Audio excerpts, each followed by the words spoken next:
Apresentação: José Luiz da Atena. Agora, no ar. Bom dia, meus amigos e minhas amigas do maior complexo de emissoras de rádios do país. Aqui é a Rádio Bandeirantes.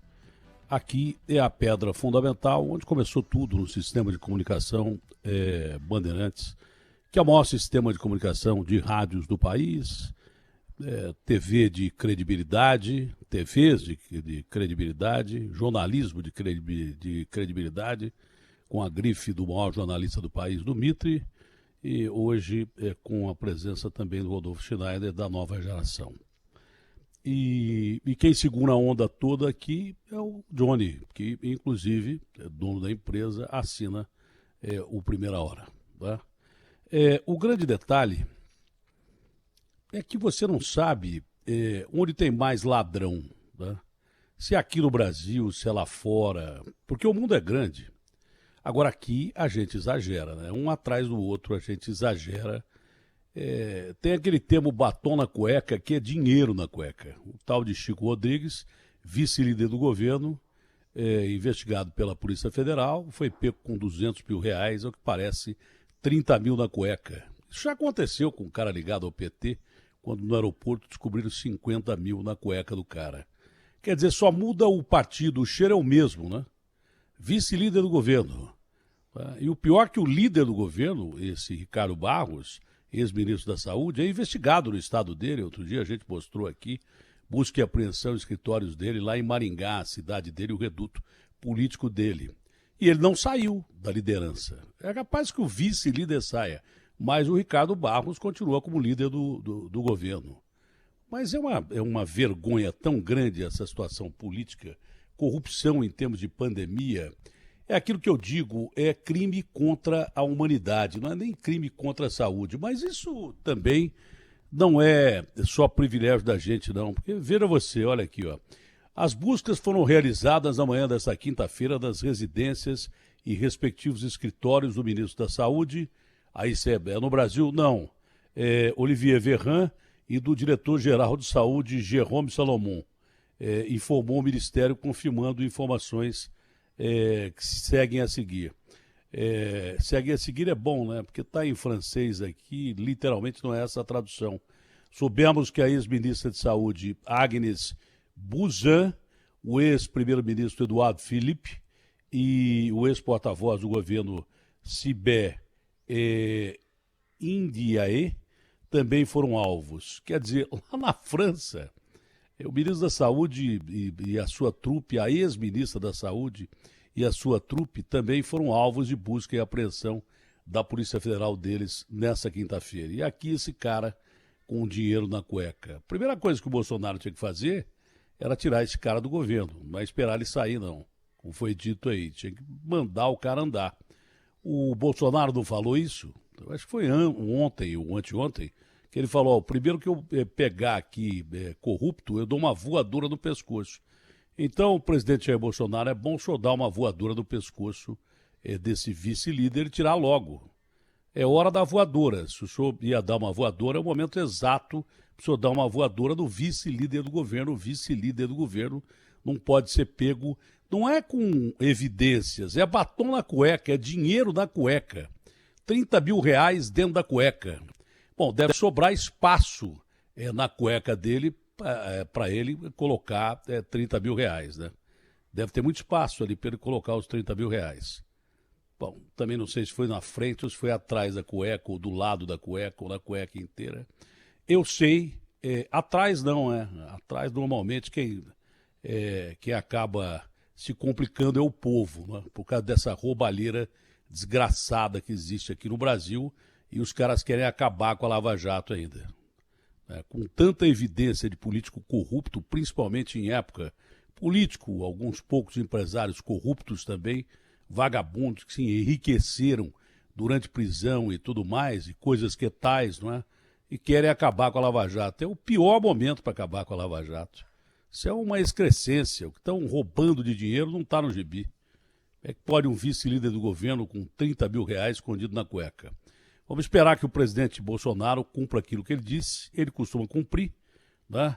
e que elimine esse cara do governo dele, porque é uma vergonha você ter um vice-líder do governo e o líder também investigados.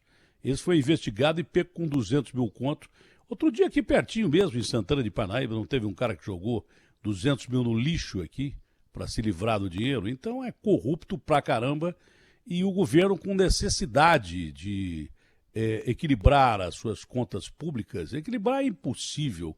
Arrumar um dinheirinho para continuar auxiliando o povo brasileiro que está morrendo de fome durante a pandemia. O caixa está zerado porque foi necessário zerar o caixa.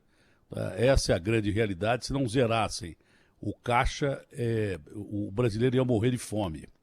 Mas as contas públicas zeraram, não foi só pelo gasto do governo com auxílio emergencial. Foi por um estado inchado, onde o governo gasta muito, com o poder público inchado pra caramba, gente recebendo dinheiro indevidamente, salários supervalorizados e cheios de aspone, pendurados em deputados, senadores, vereadores e coisas que tais, não é?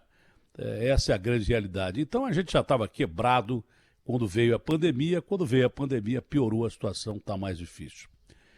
Ignorar a pandemia é uma bobagem que me parece já não ter mais tamanho para discussão. Não é? Você pega a França anunciando estado de emergência a partir, acho que do próximo dia. Que dia é hoje, hein? Acho que daqui 2 dias, estado de emergência na França. Estado de emergência significa, sabe o quê? Toque de recolher entre 9 da noite e 6 da manhã, não pode ter ninguém em restaurante, o cara para circular tem que provar por que está circulando, porque 9 da noite tem que estar todo mundo dentro de casa. Isso vale não só para Île-de-France em Paris, não é? Mas 8 cidades, grandes cidades, inclusive Marseille, 8 cidades grandes da França. Portugal entra em estado de emergência também. Portugal que se safou da primeira onda do Covid, foi até elogiado pelo combate ao coronavírus, pelo seu controle de fronteira, está também em estado de emergência. Até quem não estava, até quem ganhou o prêmio, né, por ter combatido a Covid de uma forma excepcional, agora está em estado de emergência mesmo, com medidas duras sendo anunciadas pelo governo português. A Espanha nem se fala, porque Madrid está em lockdown, são 4,5 milhões de pessoas em lockdown, com definição judiciária, né? Precisou se recorrer ao juízo para que as pessoas tivessem juízo de atender às medidas que o governo determinasse. A Itália tem o maior número de casos em 24 horas. Bem, a Alemanha também tem um acréscimo de coronavírus impressionante. Vale dizer que nos Estados Unidos, onde já dizem o país está sofrendo uma terceira onda, cientistas dizem que os Estados Unidos já passa por uma terceira onda, porque as ondas são muito próximas umas das outras, a gente não conhece esse bicho direito, mas nos Estados Unidos os casos estão aumentando, principalmente em cidades de 50 mil habitantes, ou de menos de 50 mil habitantes. Estão se espalhando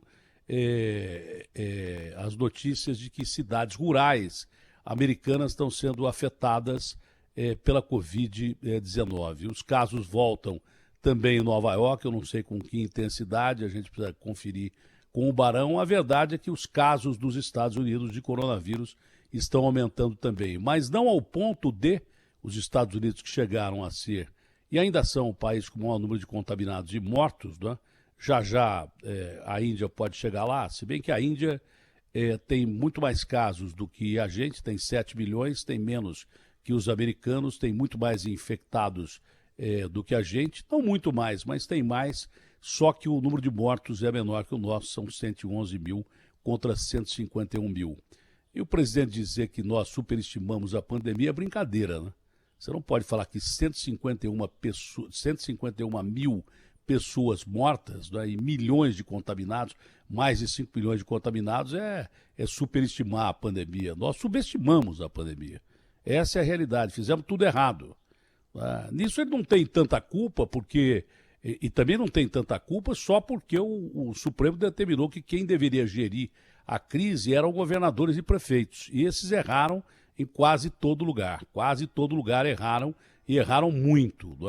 O cara que mais acertou acho que foi o tal de Calil, lá em Belo Horizonte, tanto que ele vai ser eleito prefeito no primeiro turno por aclamação. Não fez hospital de campanha, não gastou dinheiro demais, dá uma informação de roubalheira na prefeitura de Belo Horizonte, o Calil vai ser eleito por aclamação. Tirando o Calil, você tem que procurar com uma lanterna onde não houve problema de roubo com o coronavírus. Quer dizer, meteram a mão no dinheiro do povo durante um estado de emergência, durante um estado em que 151 mil pessoas morreram.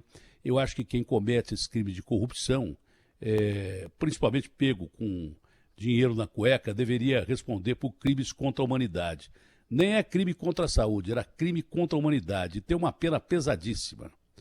Bom, a gente pode começar a acreditar em penas pesadas depois da resolução do Supremo Tribunal, que revogou aquela excrescência daquela decisão do ministro Marco Aurélio, que disse ser um guardião das leis e por isso libertou um dos criminosos mais perigosos do Brasil e do mundo, aliado à máfia italiana, colocou o André do Rep na rua com 2 HCs, no mínimo questionáveis, a interpretação é dele, ele diz que agiu em cima da lei, diz que a culpa é dos parlamentares que fazem a lei, boa parte disso é verdade.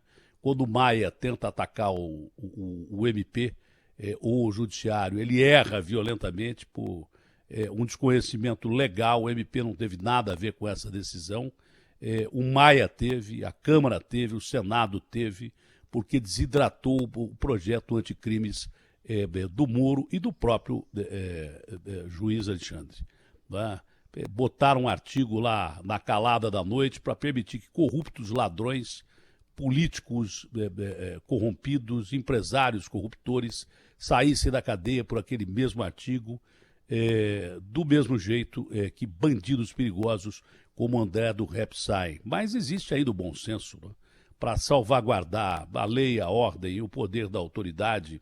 Se você cometeu um crime, você vai para a cadeia e fica na cadeia e cumpre a sua pena. Esse é o princípio coercitivo da pena, um dos princípios básicos do direito, e o outro é a aplicação da pena pressupõe a recuperação do réu. Esse não dá para salvar, porque as cadeias brasileiras estão tomadas por PCC, Comando Vermelho, Amigos dos Amigos. Vai demorar muito tempo para um processo de saneamento básico das cadeias brasileiras. Esses verdadeiros braços organizados e agora políticos também do crime organizado, ele foi criado pela incompetência dos governos brasileiros desde há muito tempo até agora, que permitiu que se criasse organizações perigosíssimas dentro das cadeias do Brasil.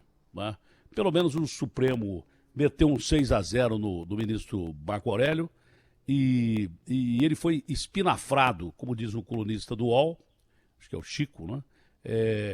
Que diz que eu não ouvi, mas eu li, mas diz que o ministro Fux não só revogou a decisão de colocar em liberdade 2 vezes, né? Foram 2 HCs do André do Rep, como espinafrou, foi o termo que ele usou, o ministro Marco Aurélio, que havia chamado o ministro Fux de justiceiro. Isso é uma brincadeira, não? Fazer cumprir a lei e deixar um bandido preso daquele tamanho, um bandido que é um dos piores bandidos do Brasil, lamentável foi a decisão do ministro Marco Aurélio, que diz, fundamentado na lei, soltar um criminoso de alta periculosidade como o André do Rep. A pergunta é bem simples para você resolver uma questão, você não precisa discutir muito, né? Que bem fez o Brasil soltar o André do Rep? Bom, eu não sei mais o que pensar, porque o mundo está de ponta cabeça, enquanto aqui a gente quer negar a doença e entrar na fase verde da doença. A gente errou quando fez o carnaval e os gringos estavam todos contaminados. Itália, Espanha, França já estavam com processos de contaminação grandes do coronavírus. O que previa uma pandemia já era epidemia, porque os asiáticos também estavam contaminados, países asiáticos contaminados, mas isso estava lá pelos lados da Europa e da Ásia. Veio para os Estados Unidos e a gente brincou de fazer carnaval, colocando milhões de pessoas na rua. O governador da Bahia disse que tentou impedir que as pessoas entrassem no seu estado mediante se não fizessem pelo menos o teste do termômetro, né, para medir a temperatura, que ele foi proibido, acho que pela Anvisa, não é, com o direito de ir e vir das pessoas, que aliás está sendo discutido isso na França também, né? Mas nem o termômetro deixaram o cara colocar. E lá teve carnaval, que aliás a gente transmitiu, e lá teve gente contaminada pra caramba também. Então a gente não aprendeu a primeira vez. Como não aprendeu a primeira vez, a gente continua sendo negacionista, e alguns agora por conveniência, né? Alguns por conveniência. Foi por conveniência, em ano eleitoral, que nós tivemos o carnaval. Aqui em São Paulo também. Depois o Dória, com esse papo, ele e o Covas, com esse papo de foco na ciência, mandou fechar tudo, mas já era tarde demais. Muita gente foi fechada, já contaminada, a doença já estava dentro da própria casa do cara. Está provado que dentro de casa contamina muito mais que em ambiente fechado, né? Muita gente teve que continuar nos seus trabalhos emergenciais e ali fechados, com ar-condicionado, também foram contaminados. E aí eles usaram o foco da ciência, que foi um desastre. São Paulo chegou a ser, não sei se ainda, foi superado por alguma região da Índia. São Paulo é o lugar, é o estado do mundo onde mais morreu gente e mais houve contaminação, né? E além disso, nós quebramos a economia do estado de São Paulo de uma maneira absurda. Da mesma forma, agora a gente entra em estado verde. Está tudo verde aqui. Está verde que nem o Palmeiras, está mandando até o técnico embora. Será que a gente não aprendeu ainda com essa doença? Será que a gente vai errar de novo com essa doença? Será que nós vamos ser negativistas de novo com essa doença? Disseram, eu não ouvi, que o presidente disse que nós superestimamos a doença. Não é verdade, é mentira, a gente subestimou a doença. E agora o Dória vem com esse negócio de, olha, 76% de São Paulo estado verde. Tá bom, tá agora, mas deixa estado verde, porque daqui a pouco vai voltar o que está acontecendo nos Estados Unidos, uma terceira onda, e na Europa, o que é pior ainda, a Europa, todos os casos juntos da Europa, já chegam a superar o país mais atacado até agora, pelo menos no momento, né, nas últimas 24 horas, todos os países europeus aí, toda a comunidade europeia, dos seus países contaminados ali, o número de casos já supera os Estados Unidos nas últimas 24 ou 48 horas. Então, será que a gente não aprendeu com essa história ainda? Os caras abriram lá e se ferraram grandão, né? Os Estados Unidos teve uma política mais ou menos aberta e se ferrou grandão, quando já pensou que acabou em Nova York a pandemia, então não vamos ter tanto controle assim, já estão numa terceira onda. E aqui a gente quer liberar geral, única e exclusivamente por causa de eleição. Vamos tomar ferro de novo. Escuta o que eu estou falando. Eu alertei a primeira vez e alerto a segunda vez. Nós vamos levar ferro de novo. Você pode ter certeza absoluta que isso vai acontecer, porque é assim que o bicho funciona. É desse jeito que o bicho funciona. Você baixa a guarda, você diz que está tudo legal para o cara votar em você ou no seu prefeito, e você coloca em risco milhões de pessoas. Isso, no mínimo, é uma irresponsabilidade absurda e simplesmente inaceitável. RB fechada com você. Opinião. O que é certo é certo. José Luiz da Atena. Na Bandeirantes.